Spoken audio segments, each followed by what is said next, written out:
I mean, you open up the subject of the value system, and even if you set that aside, and I'm not saying it's not important, any corporation has to look carefully about the way it adopts AI. In the current economic scenario, there's always a drive for efficiency, reducing costs, minimizing errors, and all that sort of stuff. And invariably, the C-suite will focus on adopting AI to reduce that, and you end up reducing what are the weaknesses of human beings. But the more fundamental point is that what delivers value to a corporation are its processes. And if the corporation is not objectively looking at redesigning processes in order to look at more growth areas, improve productivity, or absolutely new business models, then its adoption of AI can be problematic. So once you automate a process, it'll remain that until the end of time. So there's no scope for regeneration of processes. Yeah, whatever. You're probably familiar with my background. I mean, I did a lot of work with RPA. If you don't really fix the process, you would actually automate the bad behaviors or the bad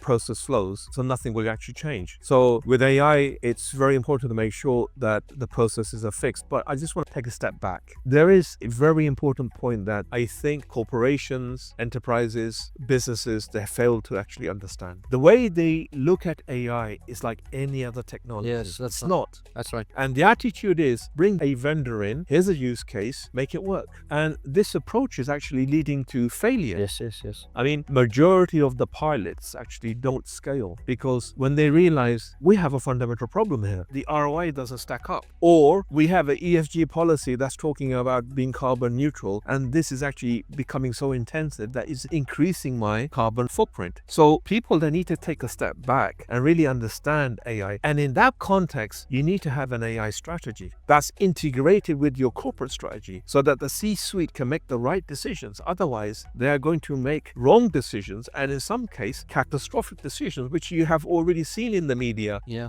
That so many people were fired now. They bring them back. They're desperate to bring them back. Or AI is making lots of mistakes because the guardrails weren't there, whether it's to do with bias, governance, and so forth.